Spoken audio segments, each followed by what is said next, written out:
free. You came to set us free.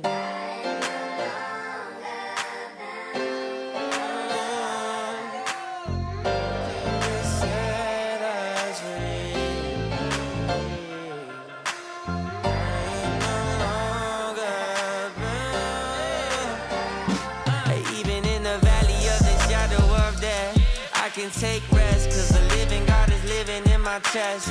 Every day I wake up feeling blessed, and even if I don't, I see it as a test. Cause I was lost until you found me. Now I know you're all around me. Nothing I could ever do can separate my love from you. You came to set us free. Yeah, good morning everyone. Are you all ready to start? First, I'll be reading from John 19, verse 39. And there came also Nicodemus, which at the first came to Jesus by night, and brought a mixture of myrrh, aloes, about 100-pound weight. So yung aloes po, dito, that is what we're going to talk about today, that is Agarwood. Just one of our topics, not everything we're going to talk about. And then we'll go to the next verse. So Numbers chapter 24, verse 6. Like valleys that stretch out, like gardens beside the river, like aloes again planted by the Lord, like cedars beside the waters. So this is something even the Lord plants. It's amazing, no? If you're a Christian, of course, we all live in the Philippines.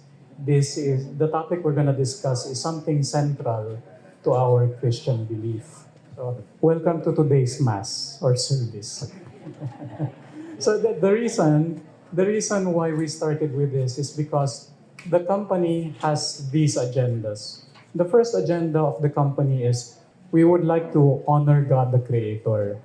By the time I finish, you will understand how rich the Philippines is. Our second agenda is we would like to build the country. The Philippines is very great. And the third agenda is we want to generate wealth for as many Filipinos as possible. So I'll focus a little bit more on the first agenda. Our company is not a purely Agarwood company. We are a technology company.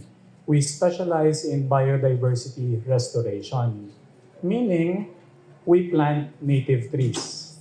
We're bringing you in to help us reforest the Philippines using Philippine native tree species. The reason we plant Philippine native tree species is very simple.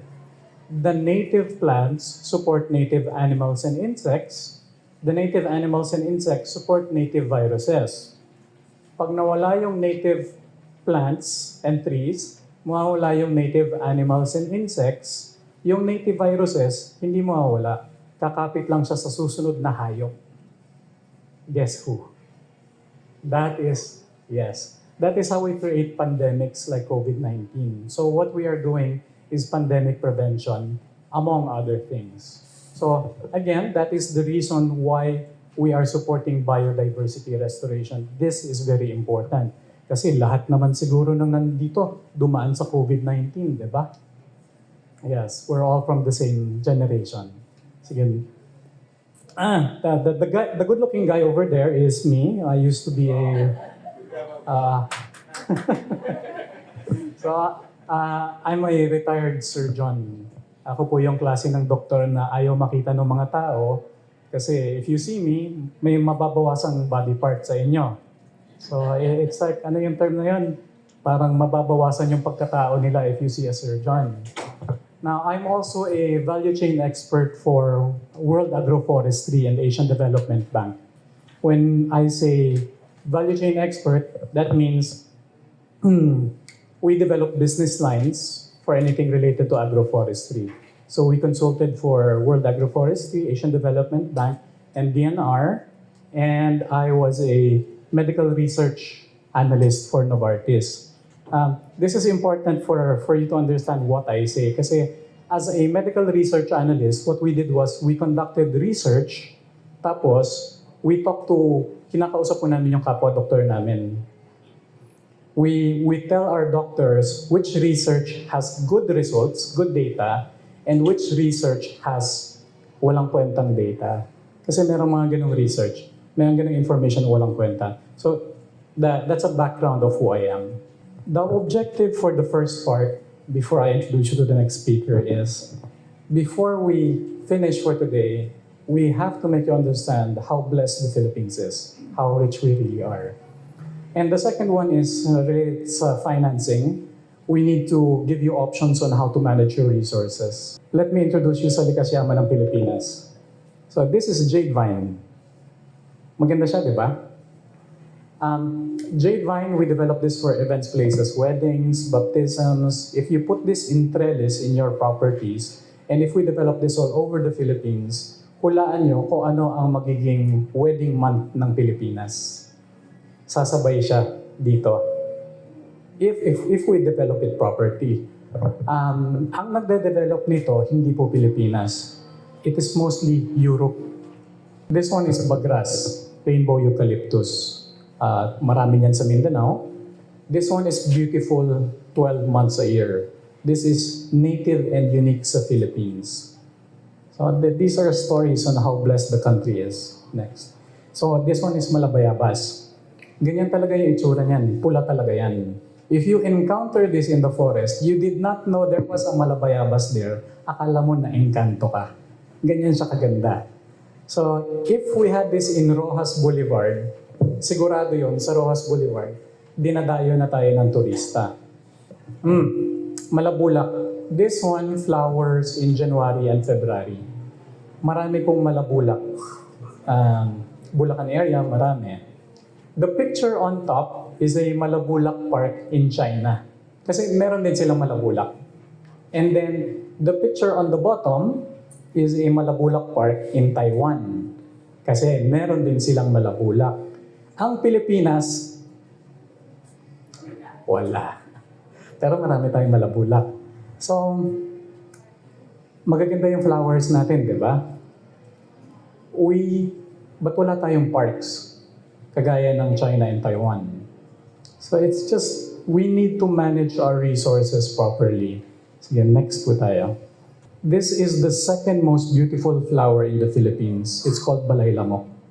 Balay lamok siya kasi yung stamen mukhang paa ng lamok. And this balay lamok is a part material in Hong Kong, Japan, China, Taiwan, Singapore. This is part material. Sa Pilipinas, ang balay lamok ay uling material. So, inuuling lang po sa atin yan. And balay lamok flowers in 3 years. In 3 years, they will flower every year for 2 months. And you can charge entrance fee sa property nyo pa lang, year after year after year. This one, matibay ang balay lamok. It's very hardy. Bato mo siya sa isang sulok, it will grow by itself kahit hindi mo alagaan. Sige, next one. Patalsik pula. So this one is we vote this as the most beautiful flower in the Philippines. Hindi pa siya photogenic sa lagay na yan. Patalsik pula is more beautiful than cherry blossoms. Yung cherry blossoms ng Japan, 2 buwan lang yan mamulaklak, and it contributes $6 billion every year sa kanilang GDP. Ang patalsik pula can bloom for 4 to 6 months. What does that mean? It means, for the Philippines, we can do much better than $6 billion every year. You get it? You get it? So, maganda ba yung flowers natin? Okay. Before I forget, the top 10 Philippine flowers and the top 10 timber trees in the Philippines are found in your handouts. So they are there. And they are also available in booth 132 if you want to put your orders. Now, okay, nag-segue. This is what Japan earned nung COVID period. COVID period pa lang yan. But outside of COVID period, it was $6 billion every year. And like I said, I just showed you the pictures of Philippine flowers.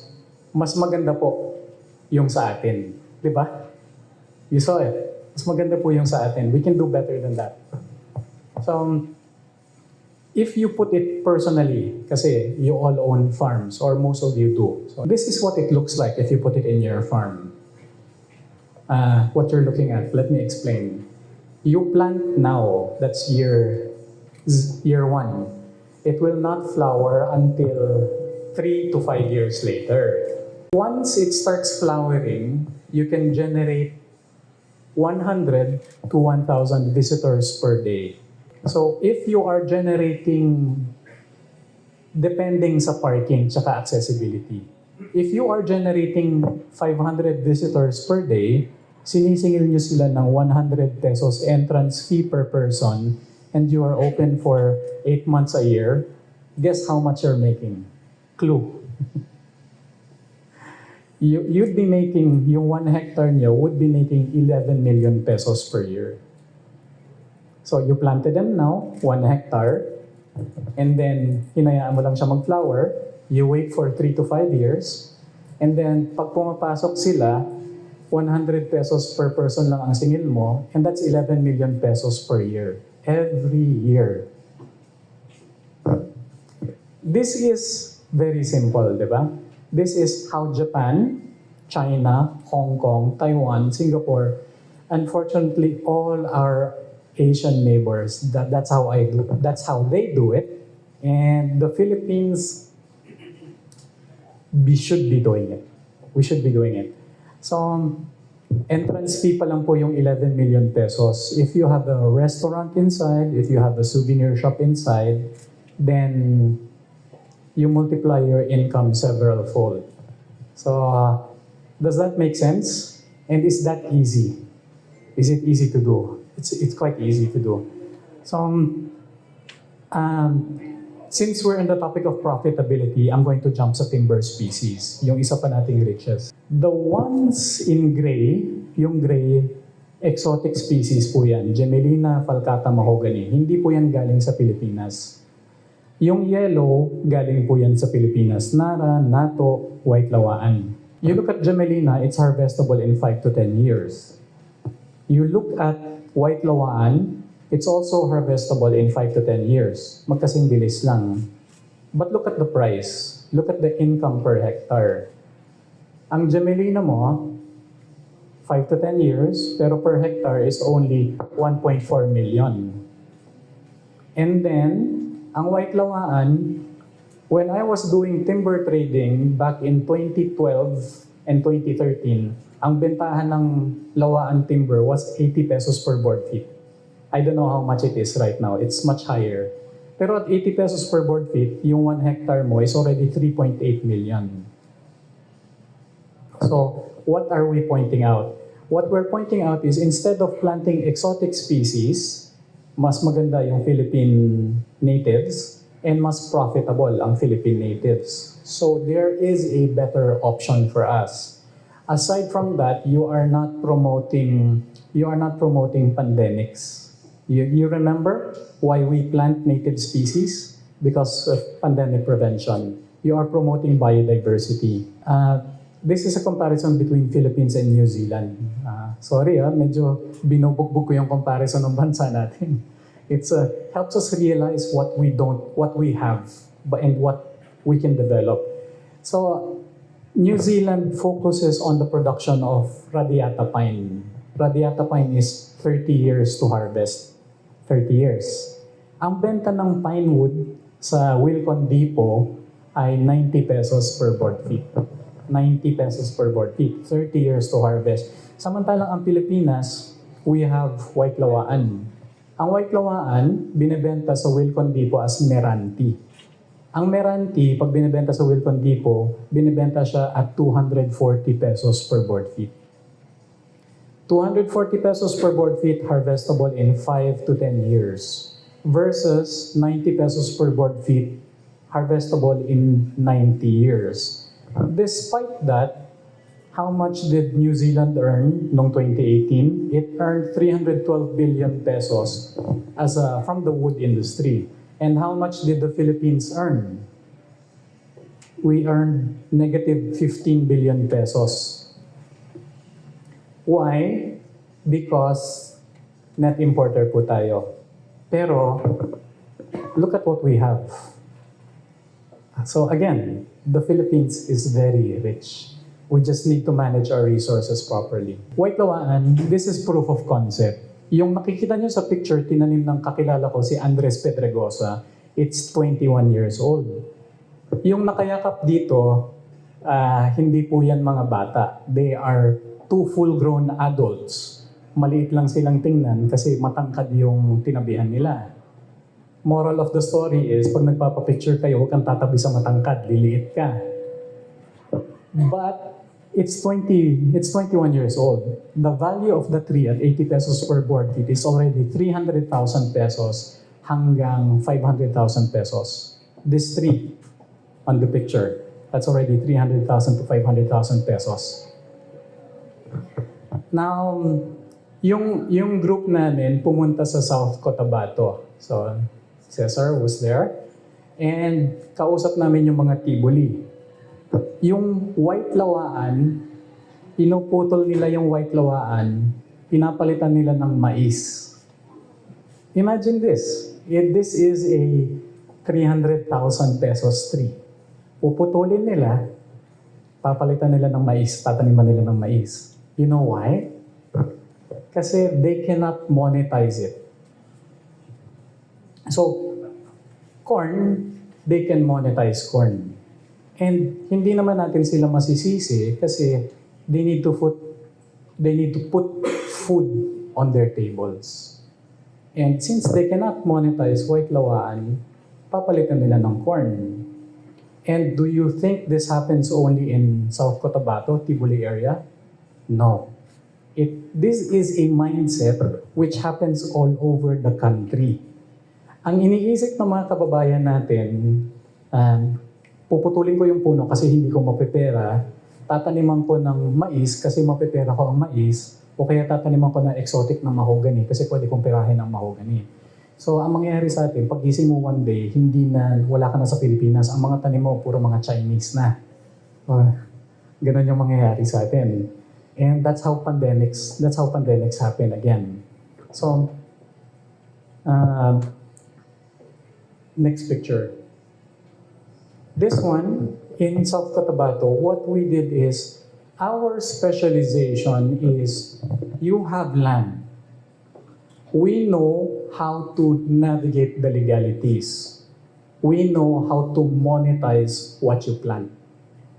That's very important. And we know how to monetize this legally. That again is very important. Kasi if you know how to do this legally, we can do this year after year after year. Would you agree? Legal is important. So everything we're going to talk about here is how to do everything legally. We're talking about, again, monetizing what you plant. That is our specialty, doing this legally. Later on, we're going to talk about, medyo biniti namin kayo, I know a lot of you are very interested about Agarwood. We're gonna discuss that much later on. Talking about profitability and legally, I'm going to call on one more person to speak. This person, hindi ko na kailangan i-introduce. Kasi pag nakita nyo siya, ay, si ano to, lamang lang sa akin yan ng mga 5,000, ganun yun, marirecognize nyo na siya. He was, 2024, if you're not a showbiz person, he is the famous Best Actor awardee for his show in Pieta, starring Nora Honor and him. Binibiro ko nga siya palagi, I was looking forward sa kissing scene nila, pero wala daw gano'n. So, everyone, let's give a big round of applause for Alfred Vargas.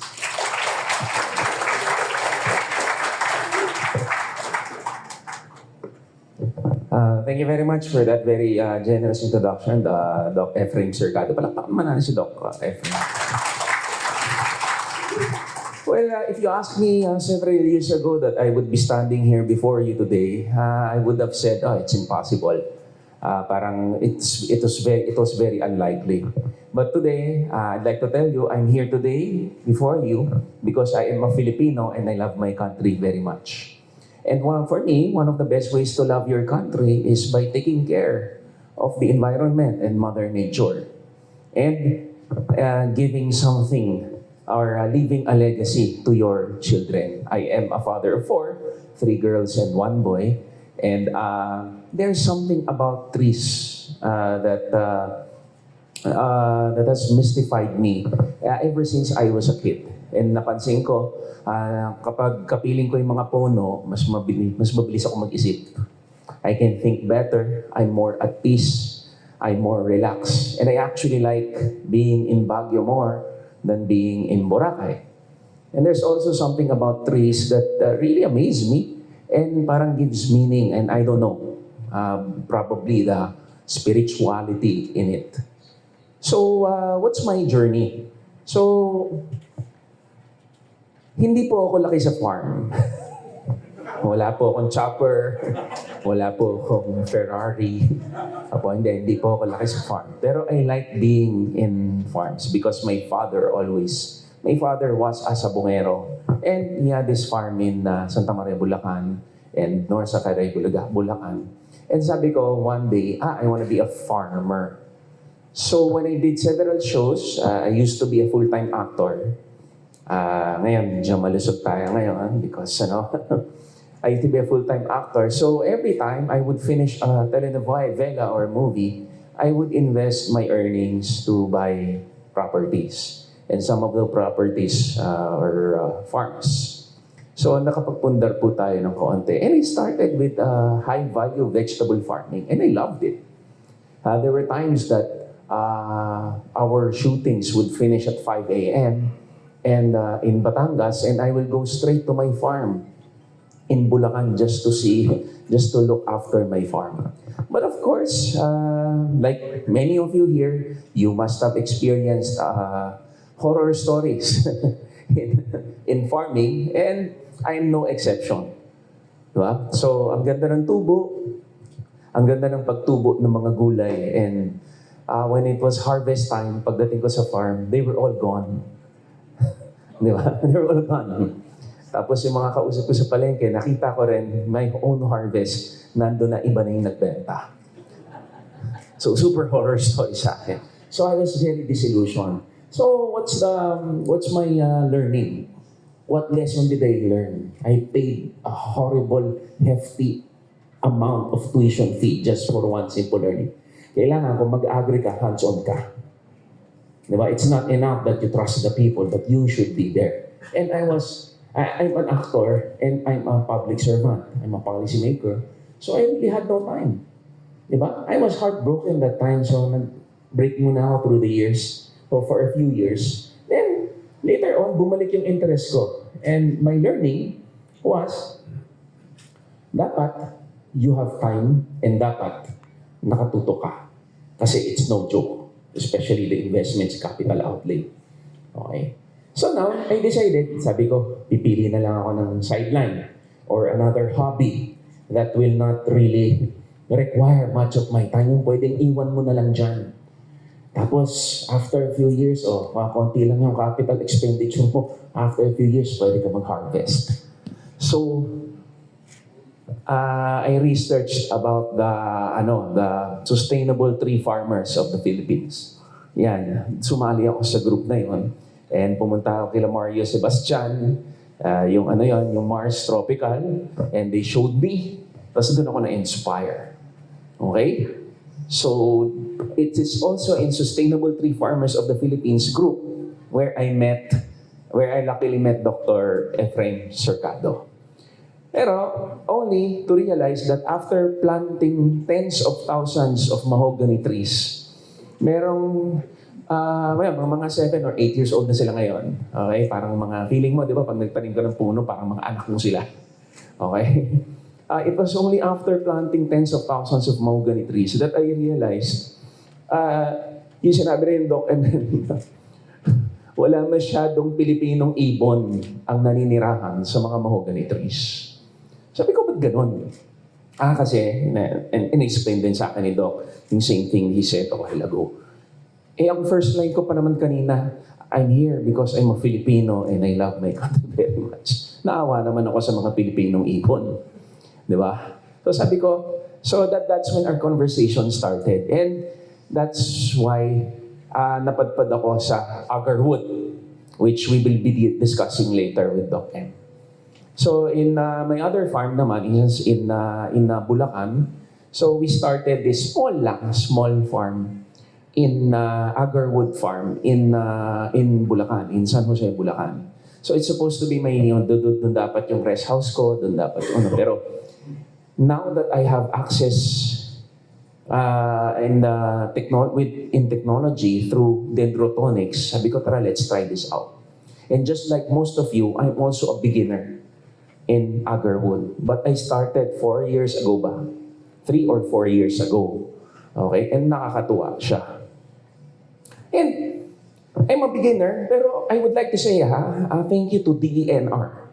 Because DENR has been very helpful to somebody like me. I'll tell you, I'll be very honest with you.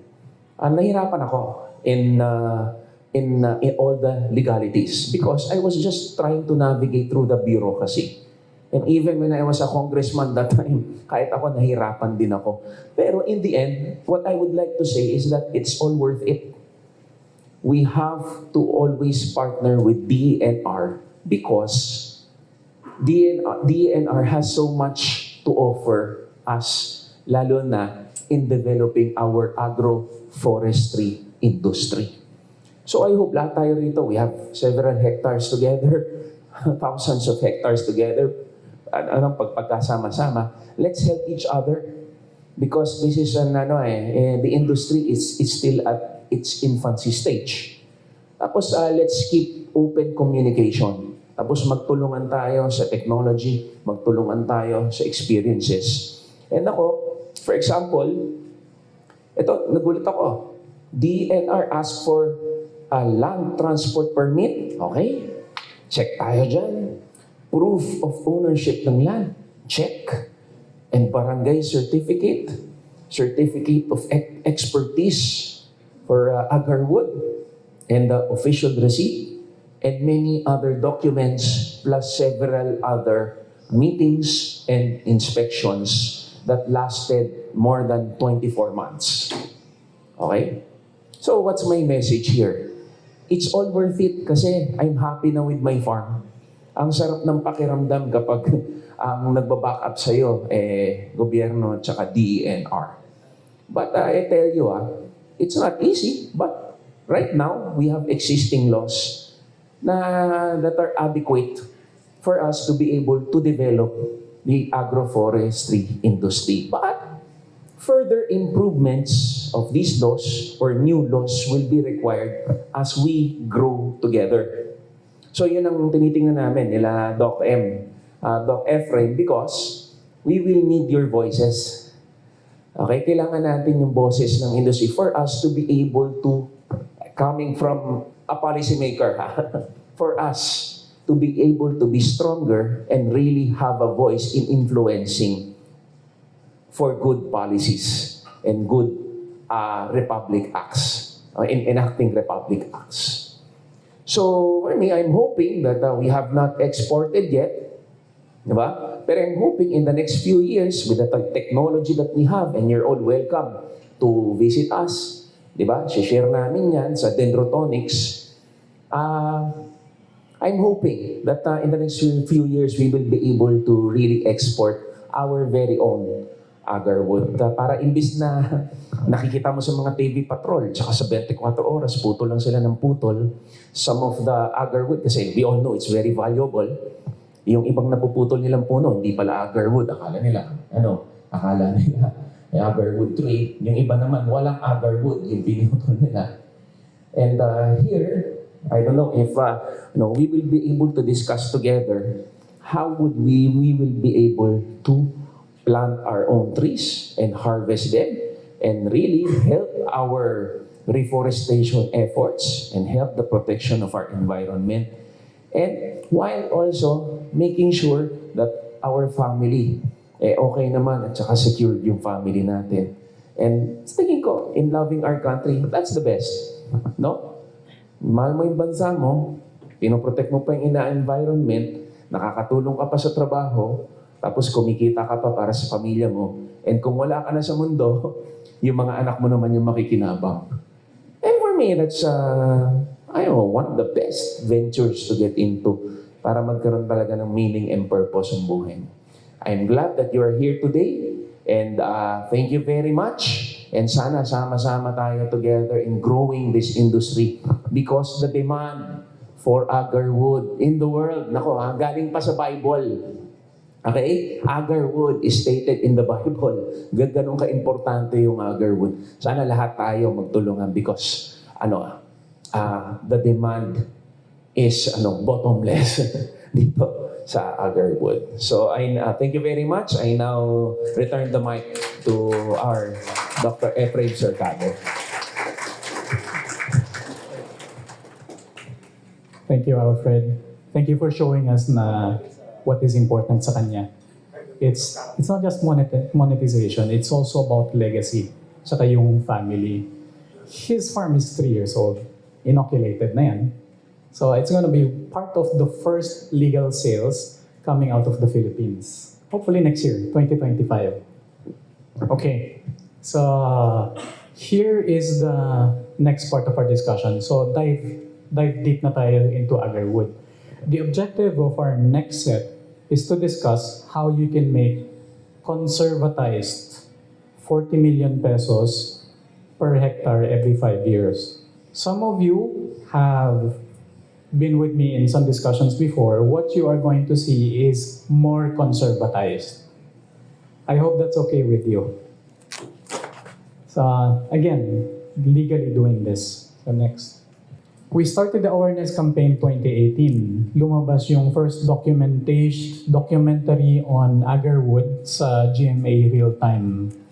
So this one, we showed Kuminjana, the value, and then later on, it was followed by the documentary of Jessica Soho. That was, how many years ago? 4 years ago. The first documentary, awareness campaign, 6 years ago. Kay Jessica Soho, lumabas yung awareness ni Jessica Soho 4 years ago.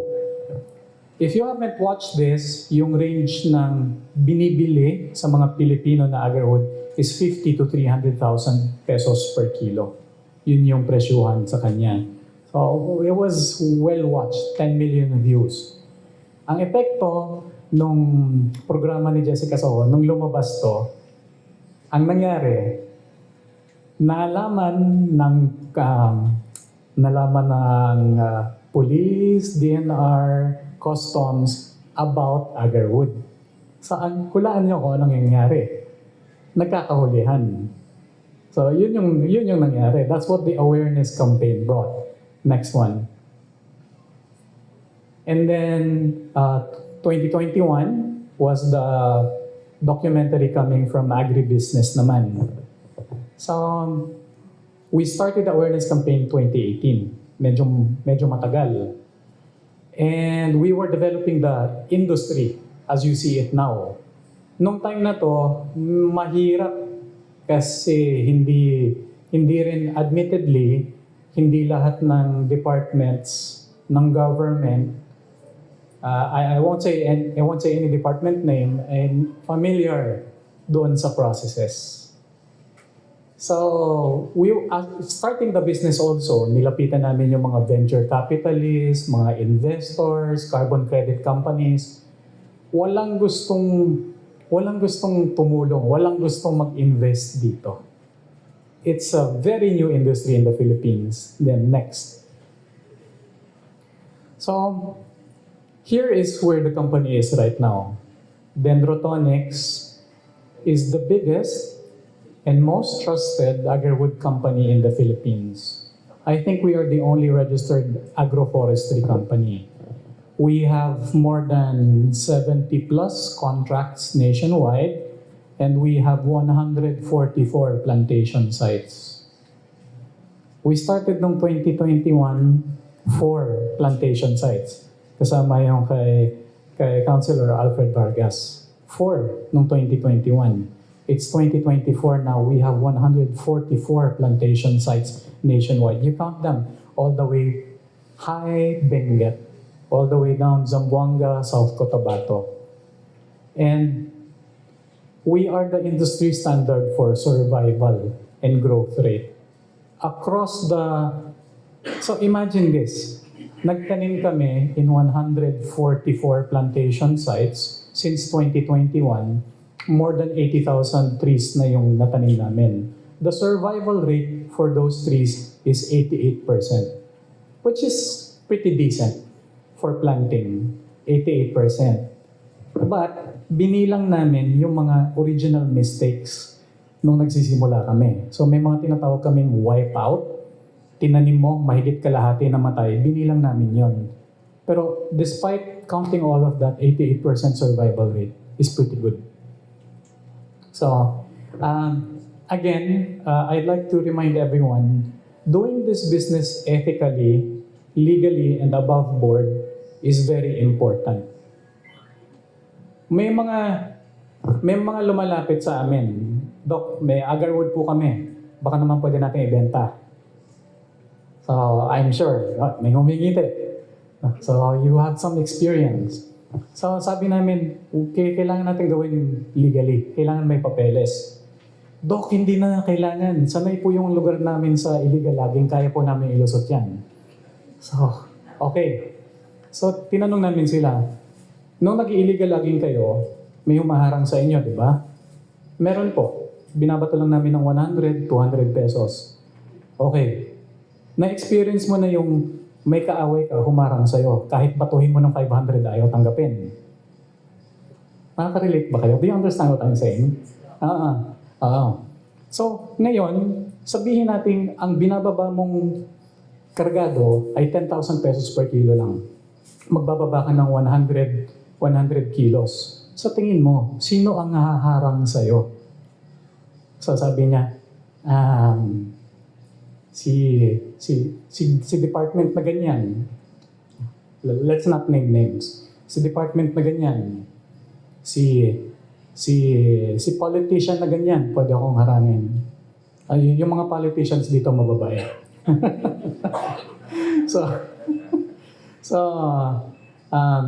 We're in the Philippines. Kahit saang bansa ka naroon, there is bureaucracy. Do you understand what I'm saying? Pag ganito na yung dala mo, hindi ka lang haharangin. With the value that we are going to be discussing right now, and you don't have the right papers, you cannot do this year after year after year. Kung susubukan mo mababa through black market, baka magkapatayan pa. That's how much, if that happens in gold, that happens in oil, it can happen also in this industry that we are developing. Do you understand? Legality is the secret for doing this sustainably. So everything we're going to show you is how to do this legally. Sige, next. You all have background. So just to review, what is Agarwood? It's written in the Bible. The main use for Agarwood is incense. Incense lang po siya at perfumes. That's it. Before I proceed, I suggest you bring out your calculators and yung worksheets ninyo.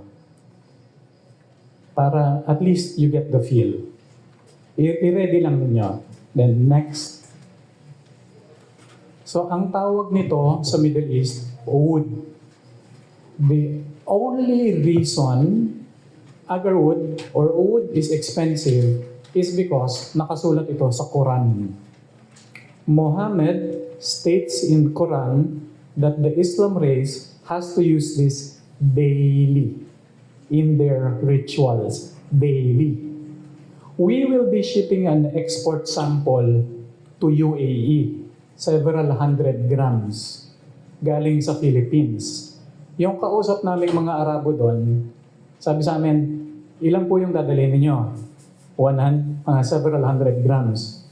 Hindi po pwede yan. Pwede ba kayong magdala ng several hundred kilos? We'll buy it outright. Sir, hindi po namin mapapapilan yun. We don't have that much. That's how excited they are about Philippine Agarwood. Specific to Philippine Agarwood is a very hot item in the Middle East. We're going there. They want us to bring immediately 100 kilos. They'll buy it outright. So yeah. Native tree to the Philippines. This is very important. Alam po ninyo, there are 20 plus Agarwood species sa buong mundo. Halos kalahati po nun native sa Philippines. Atin po. that's how rich our country is. So I mentioned to you the demand, and what you see in front of you is the pricing for Agarwood. So for our consultant's sake, this has been conservatized to half of its regular.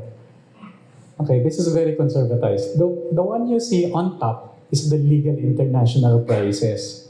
The legal international prices is 50,000 pesos per kilo for 24,000 pesos per kilo para sa rejects.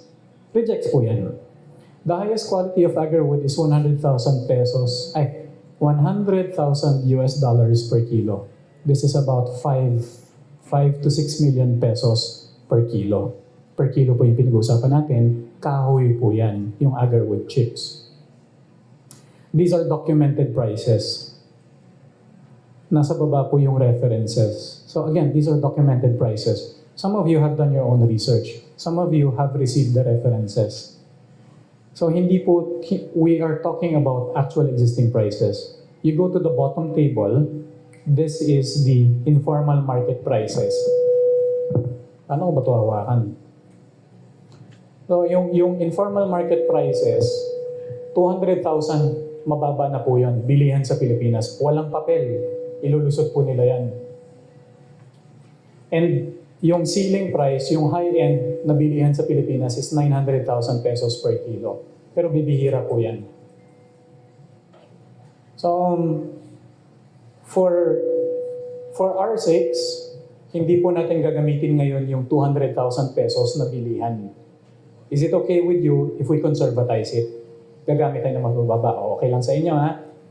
Kasi, when you all heard about Agarwood, narinig niyo yung presyo ng Agarwood, ano reaction ninyo?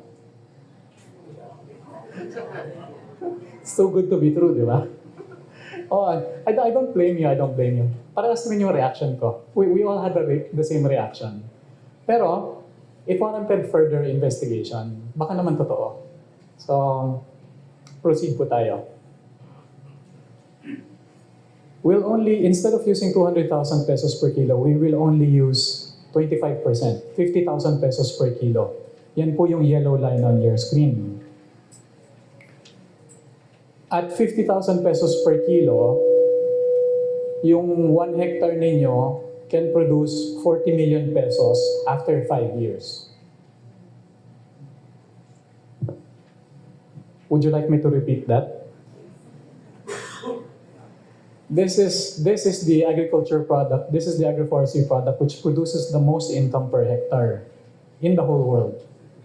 At 50,000 pesos per kilo, which is conservatized, I showed you the actual figures kanina, di ba? Naalala nyo pa? Your 1 hectare can produce 40 million after 5 years. Sa example na binibigay namin, 800 na puno lang sa isang hektarya. Yung isang puno will be producing 1 kilogram after 5 years. Yung 1 kilogram after 5 years is not true. Kasi based on our testing, after 5 years, our technology can produce 2, 3, 4, 5 kilograms per tree. But we do not want expectations sa amin going so high. So we always conservatize it. 1 kilogram per tree after 5 years. Yun lang ang expect nyo. It can go higher. It can go higher kasi you will see lots of stores in Dubai, lots of stores internationally selling Philippine agarwood at 700,050 pesos per kilo, 400,000 pesos per kilo. That is the selling rate for Philippine agarwood. Of course, kung ibibili mo sa kanila directly, bababaan nila kasi papatungan pa nila yun eh. Which is normal, right? So we can't sell it at storefront prices. We'll reserve it na lang later. So, wag mo lang kalimutan, in your worksheet, you can ask questions. Please suggest also, if you have suggestions for agroforestry, we will appreciate it. Tapos, you'll help us compute later on. The capitalization, before I proceed sa capitalization, think of a business sa Pilipinas, which can help you produce 40 million pesos after 5 years. Pause muna ako. Think of a business. Pogo, bawal. Bawal ang pogo. If you're thinking of a gasoline station, pwede. Pero more often than not, a McDonald's or a Jollibee franchise will give you 40 million pesos after 5 years. Hulaan ninyo kung magkano capitalization for a McDonald's franchise.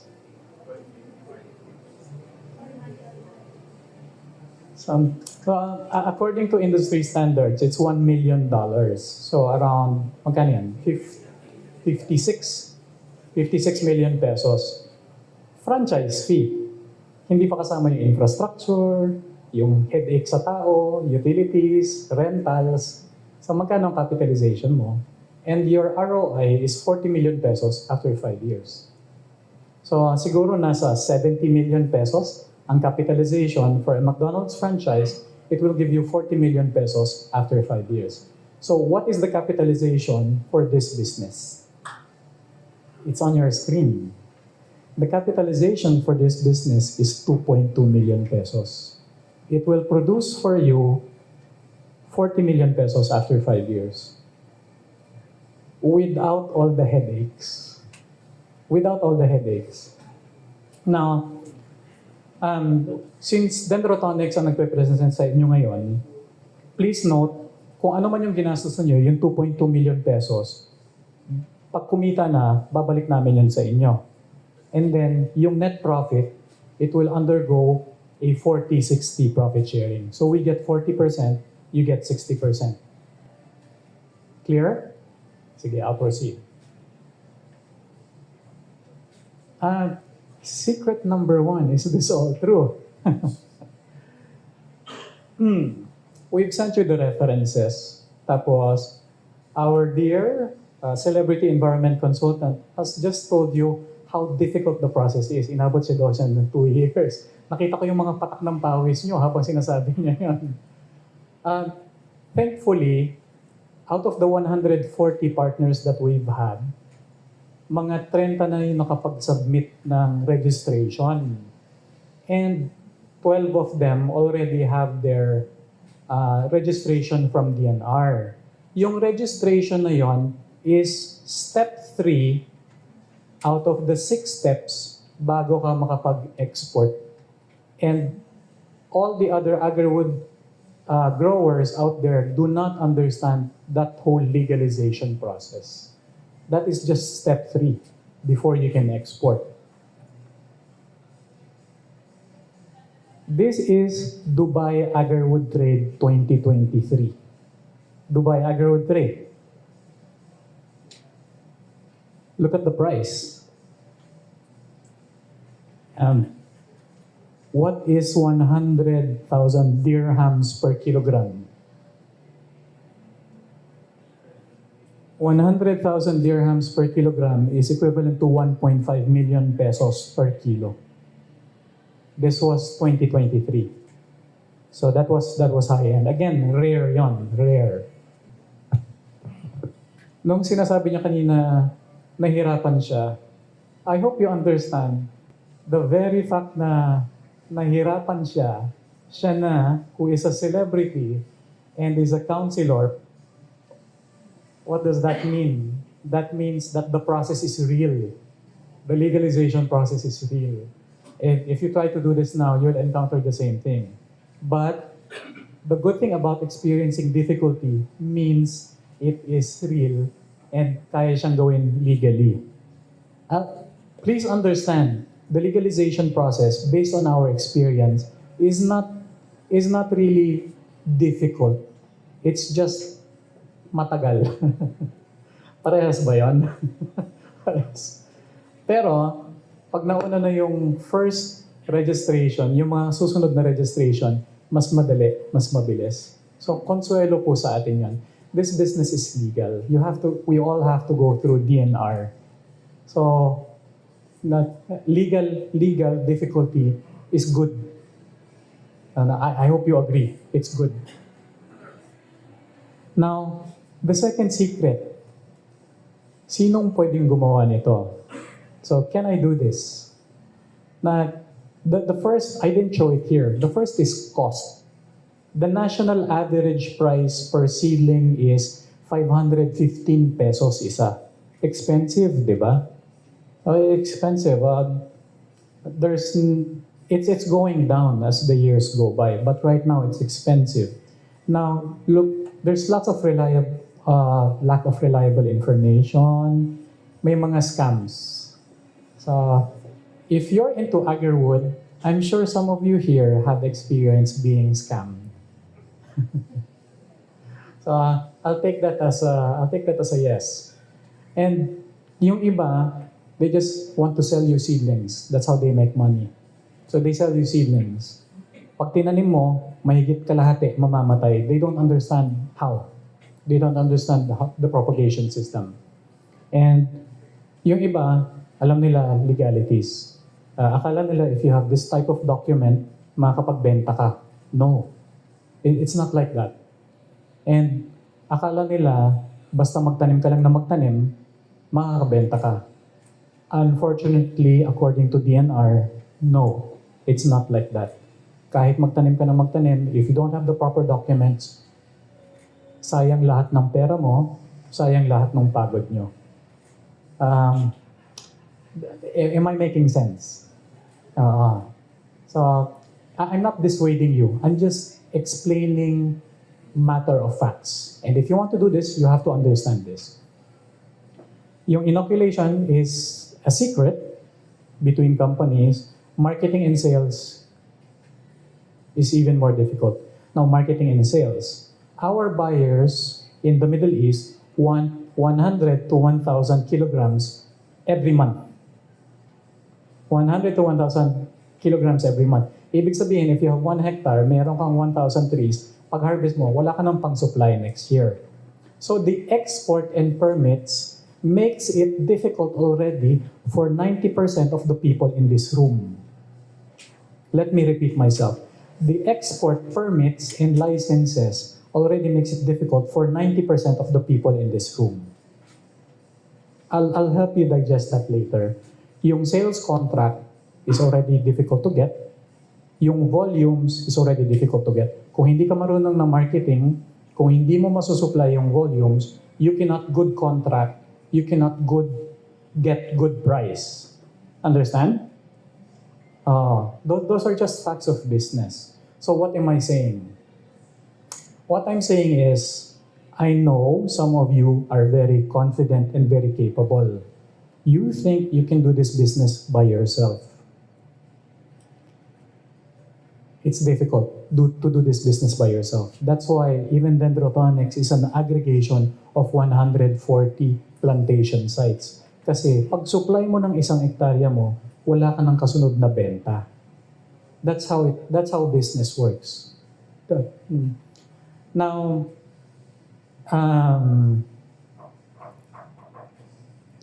the good thing is our company has 140 plantation sites. And we have planted this 140 times. Yung process namin, we have replicated it successfully 140 times. Ang majority ng professions among the partners, hulaan nyo kung ano? Not businessmen, it's lawyers. Lawyers. You think lawyers are better farmers than you? I mean, tingnan niyo po yung katabi ninyo. You think yung katabi ninyo are better farmers than you?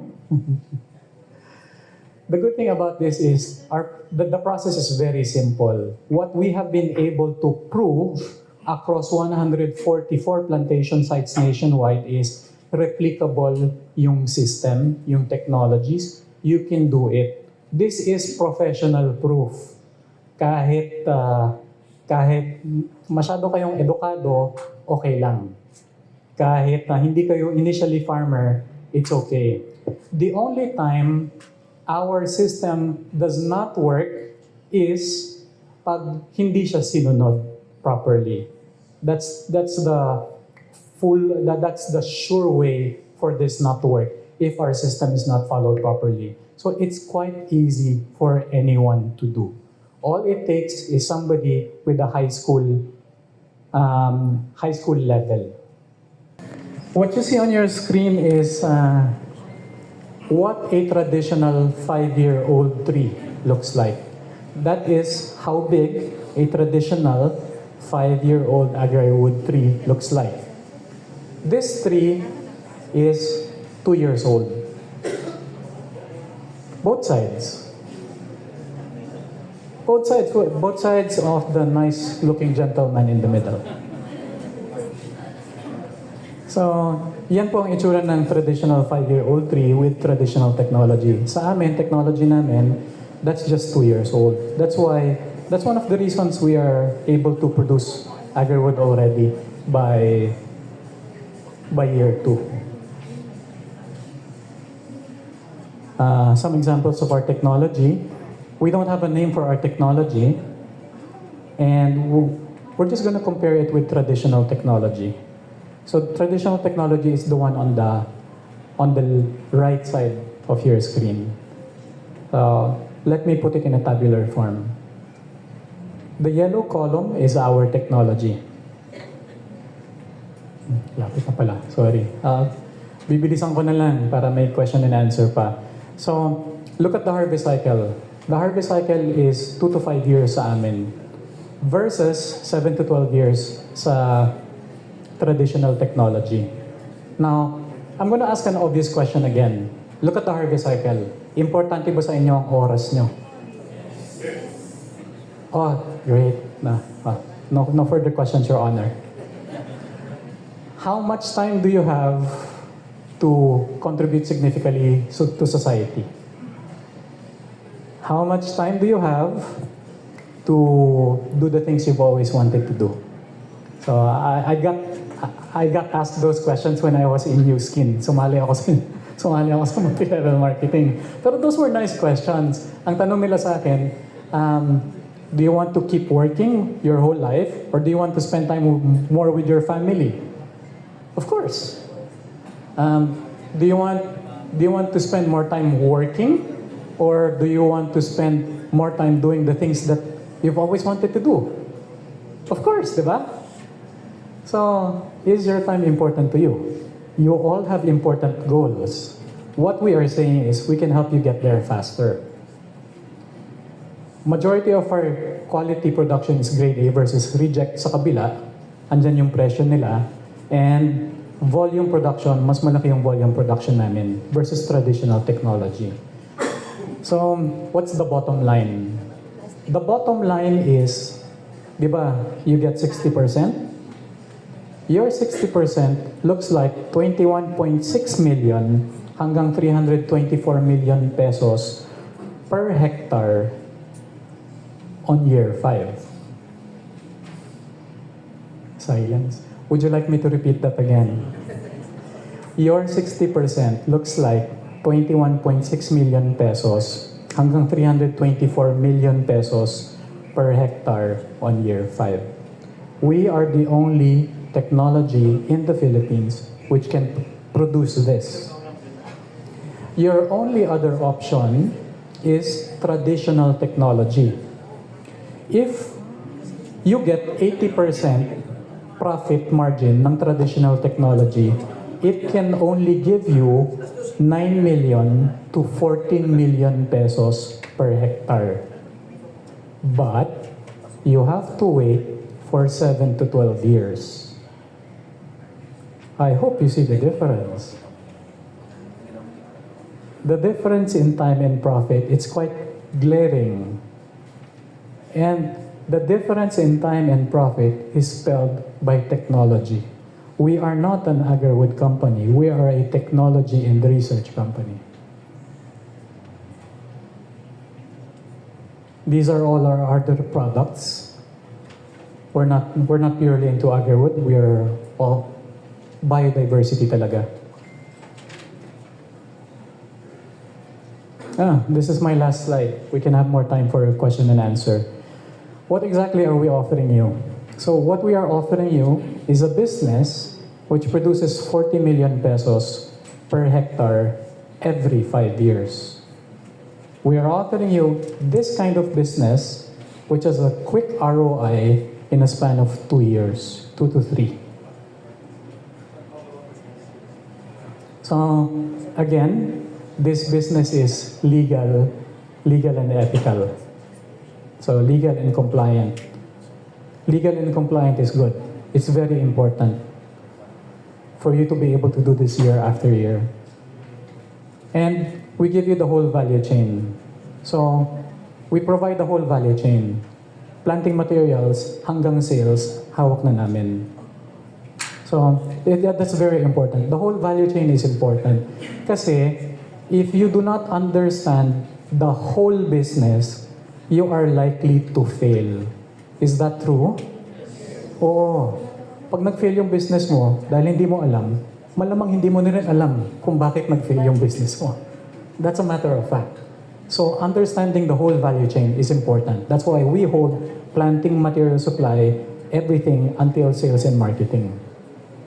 We provide the operations manual, other products, the exclusive technologies, and part of a strong group to push forward the pricing for whatever you produce.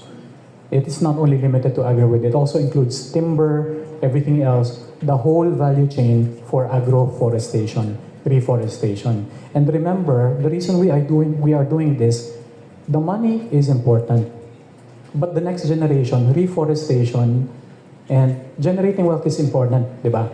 Pero contributing to building a country is important and honoring God is important. So I'll pause. We'll open things now for question and answer. Thank you. Good afternoon, everyone. I'd like to introduce myself. I'm Elmer, and I'd like to share this that I became interested in.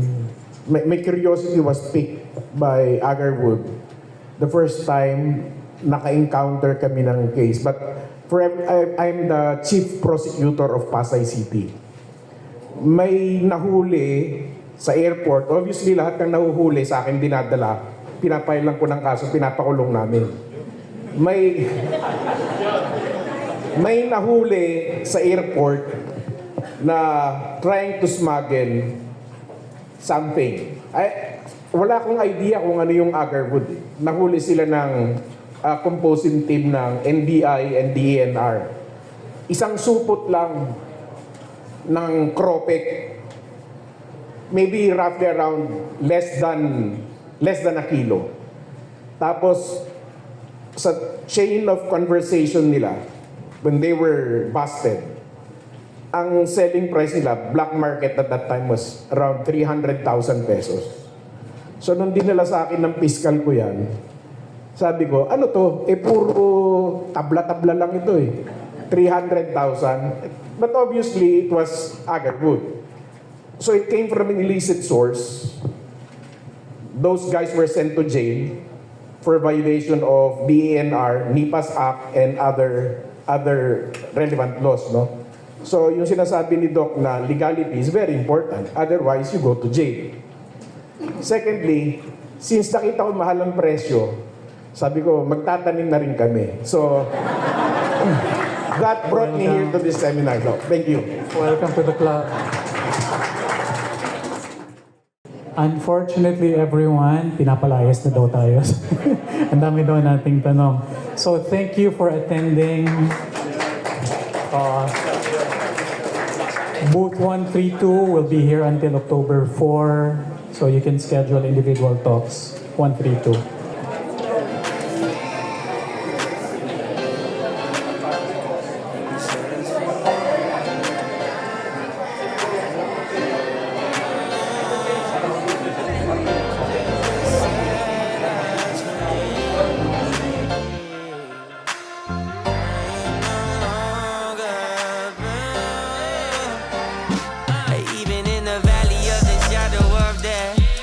Take rest, cause the living God is living in my chest.